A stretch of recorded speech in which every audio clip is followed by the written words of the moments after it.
Hoje eu quero aproveitar esse vídeo aqui para pedir desculpas para o Carlito Neto do canal Historiador, porque eu assisti uma live que ele participou dias atrás, ontem, acho que foi anteontem. Ele participou de uma live e ele, ao longo dessa live, falou muitas coisas, né, sobre a trajetória dele e aquilo que ele aborda. E o Carlito é uma pessoa que eu respeito bastante, é um amigo, né, foi um parceiraço ao longo desses anos aqui. Então eu assisti boa parte dessa live e ele é fenomenal, o Carlito é muito legal. Se você não conhece, acompanhe o canal dele, eu vou deixar aqui o link na descrição desse vídeo. E além disso, ao longo do vídeo ele mencionou que ele passou a ser atacado pelos marxistas, pelos webcomunistas, por minha causa. Acho que ele não foi o único a sofrer esse tipo de coisa. Na verdade, outras pessoas também entraram no radar dos comunistas de internet por minha causa, e aqui vai ser a oportunidade de desmontar um dos maiores factoides dos últimos anos no cenário político do YouTube, né? Que foi, entre aspas, a minha treta com a Sabrina Fernandes. Então o que eu quero fazer hoje aqui é ler os tweets que geraram essa treta, né? Até porque eu não alteraria nenhuma vírgula do que eu disse naquele momento, né? Foi uma discussão que aconteceu no Twitter em 11 de setembro de 2019, e aí já era consequência de um vídeo meu que eu tinha feito, que era respondendo seguidores, e alguém perguntou para mim o que eu achava da afirmação de que a luta de classes é o motor da história. E naquele vídeo eu disse o seguinte: olha, eu acho que é uma frase de efeito, o Marx é um grande frasista, né? Ele tem ótimas, citações, essa é uma delas, mas é óbvio que não é verdade, porque a luta de classes é um dos elementos, é um dos motores da história, né? Você tem vários motores da história.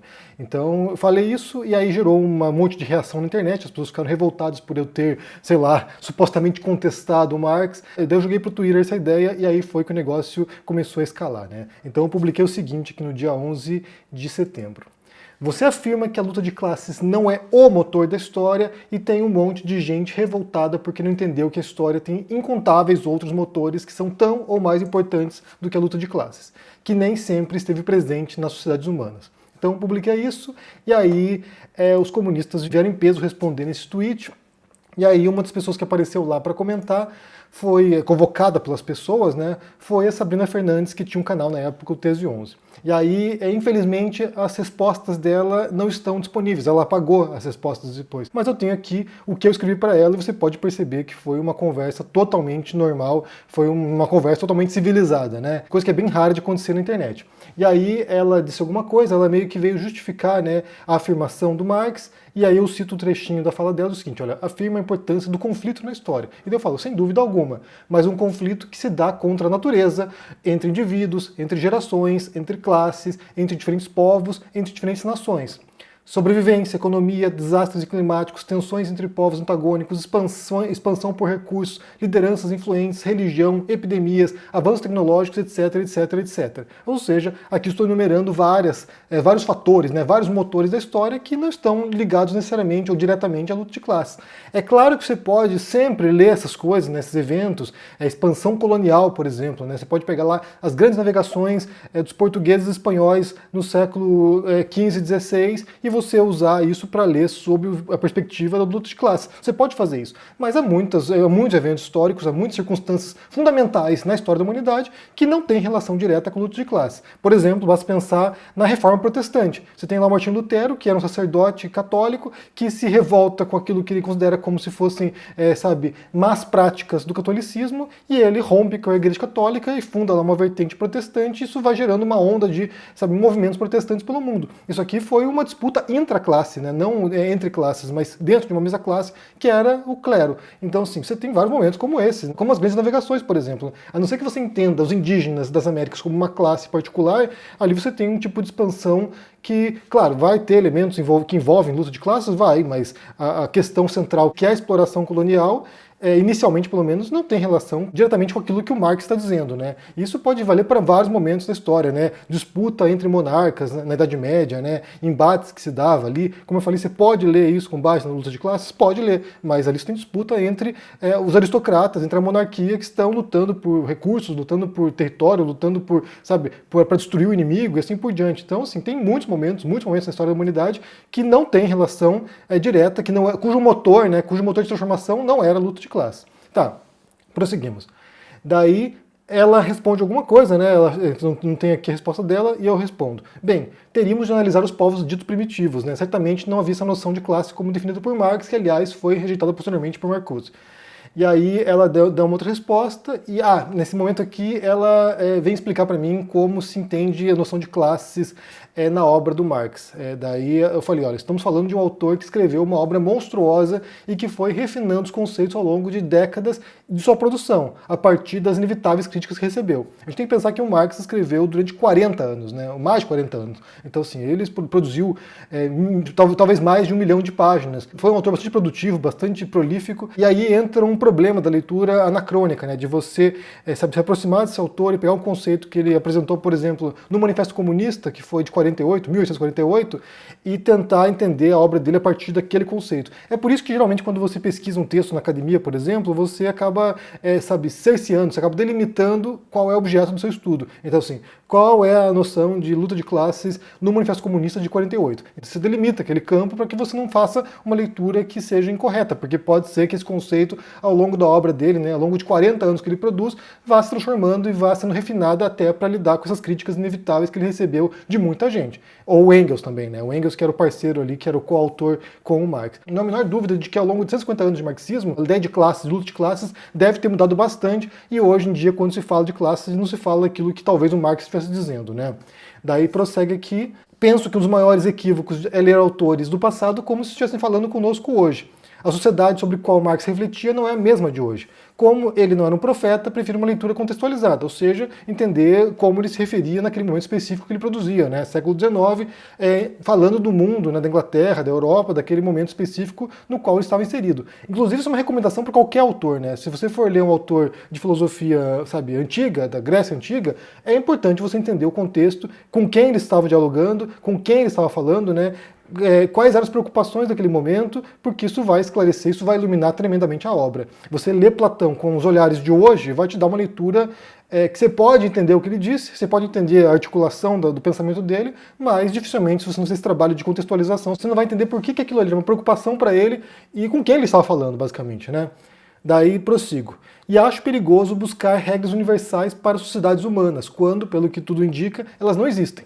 Ou, se existirem, resumem-se em elementos tão mínimos que não nos permitem extrair grandes teorias teleológicas a partir delas. Aqui é uma posição minha, né, uma posição minha, inclusive compartilhada por outros autores também, que é de que não há como extrair essas verdades universais sobre o mundo, né? Então, assim, é uma tentativa que certas teorias fazem. O marxismo tende a essa posição totalizante, né, de explicar todos os fenômenos das sociedades humanas, se propõe a isso, mas o fato é que, para mim, pelo menos, isso é impossível, né?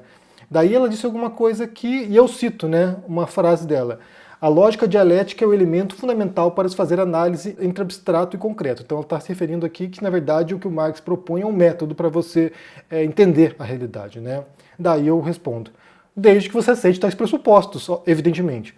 Com tantas teorias concorrentes e igualmente plausíveis, é mais uma questão de pegar e levar. Tem para todos os gostos. Ou seja, há quem acredite nisso, há quem aceite os pressupostos marxianos, há quem aceite a teoria marxiana e tudo bem.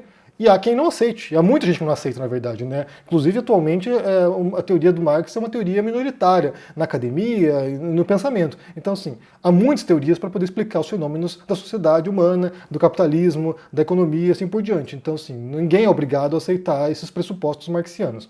Daí, prossigo. Quando afirmo que não há regras universais para as sociedades humanas, parte uma perspectiva. Aqui é corrente também, né? Há autores que dizem isso. Nada me assegura com 100% de certeza que seja muito mais correta do que alguém que crê numa divindade toda poderosa que dita mandamentos em tábuas de pedra. Vamos pelo mais provável. Então, assim, quando há essas teorias, né, essas hipóteses sobre o mundo, a gente tende a aderir àquilo que parece fazer sentido pra gente, né, principalmente. Então, assim, há alguns tipos de critérios que a gente adota para tentar, olha só, como isso explica a realidade, como isso aqui seria, entre aspas, replicável, né, mas a gente tende a aceitar aquilo que faz sentido pra gente. E daí, prossigo aqui e concluo. Foi a última postagem que eu fiz para Sabrina, né?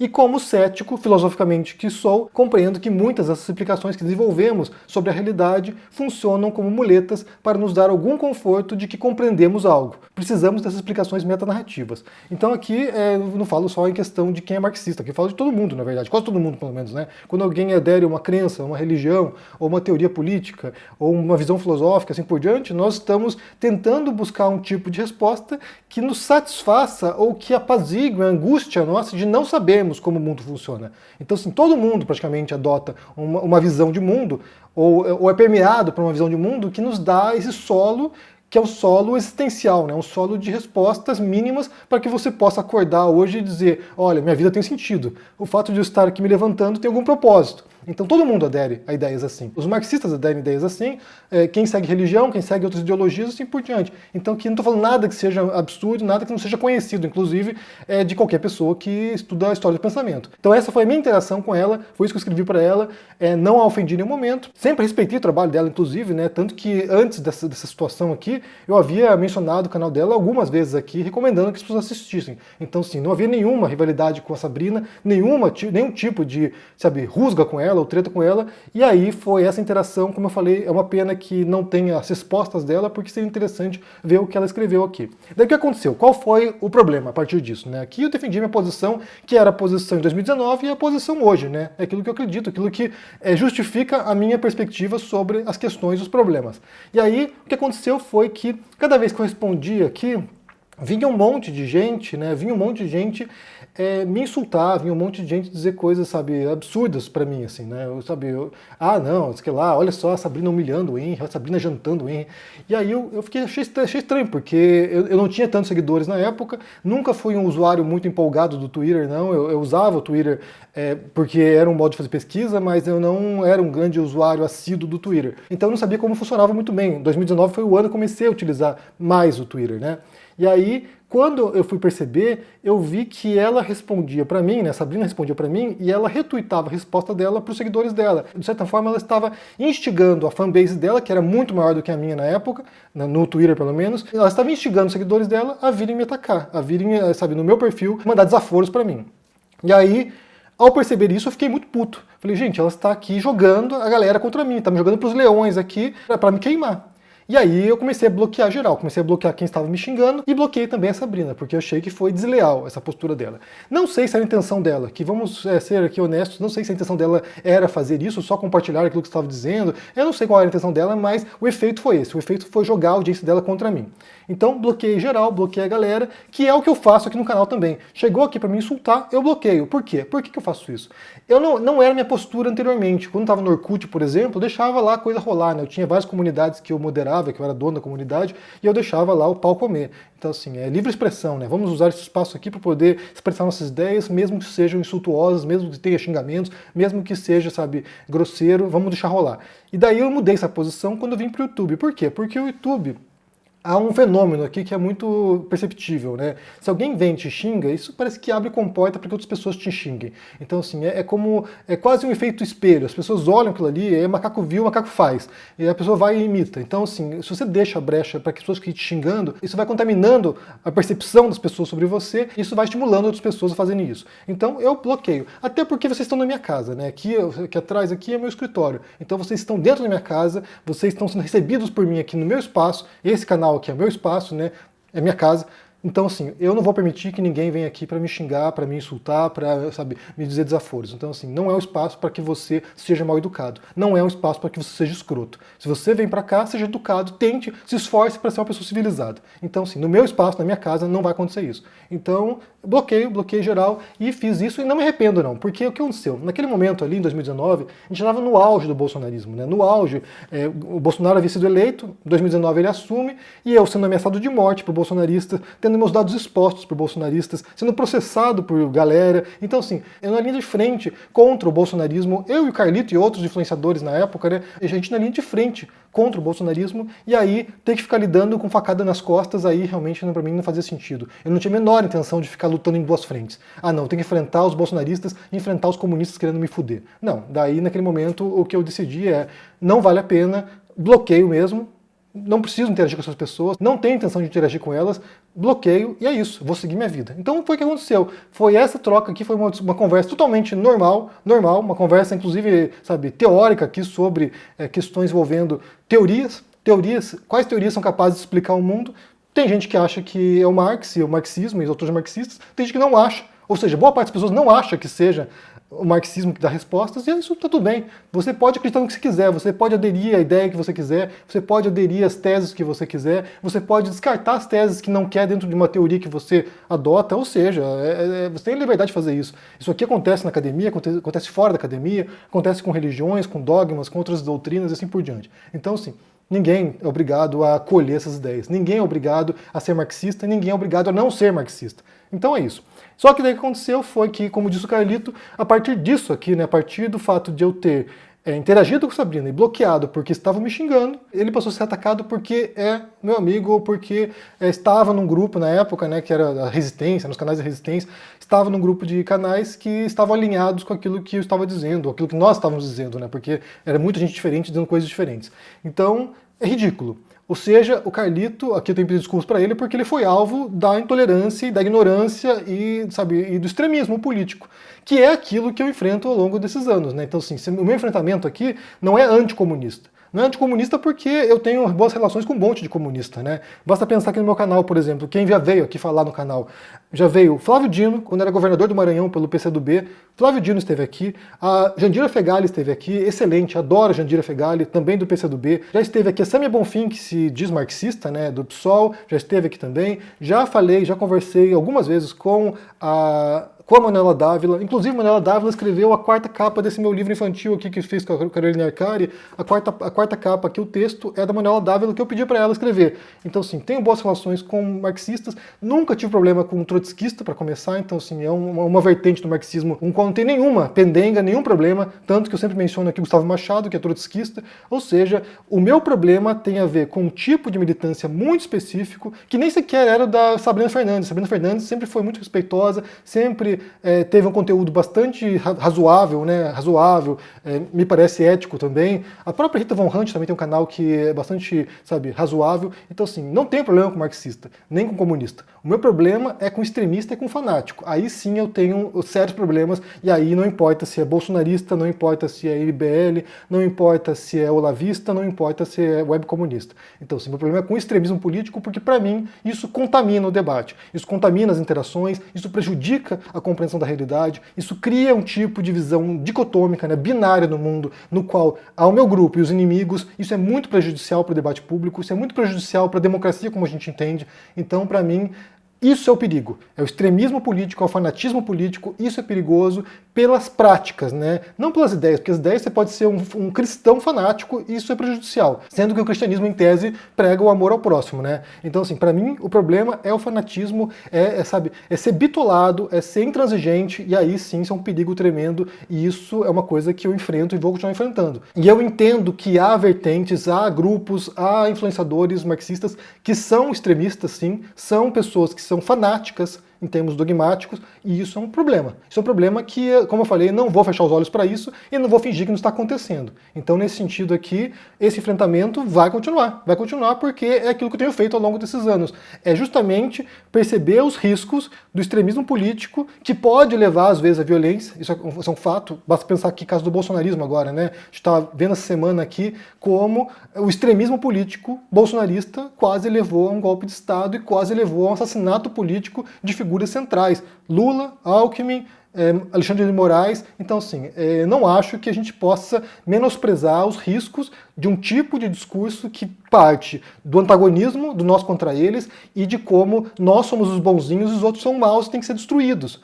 Porque a grande riqueza da democracia é justamente isso, que pessoas com visões diferentes, que adotam teorias diferentes para explicar o mundo, que têm visões, perspectivas diferentes para poder compreender a realidade, possam conviver nesse espaço, possam disputar espaços de poder, possam expressar suas ideias, possam disputar nessa arena pública de debate, e aí, tudo bem. Esse é o processo, né? Agora, se você tem uma visão que, sabe, defende que a posição delas é correta, e se elas chegarem no poder, as outras visões não têm direito de existir, para mim isso é muito perigoso e é inaceitável. Então, nesse sentido, não abro mão da minha posição.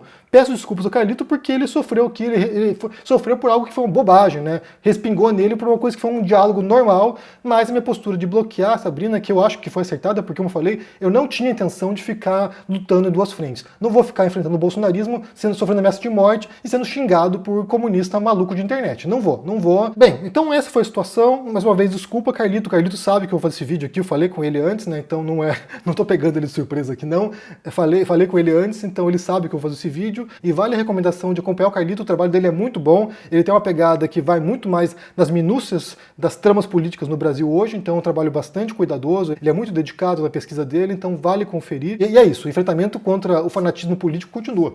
Um forte abraço para você, se cuide por aí, deixa o joinha, se inscreva no canal aqui, ativando o sininho, isso é muito importante para ajudar com o engajamento. Se torne um membro da Uma Força e se cuide por aí. Um forte abraço e até mais. Tchau!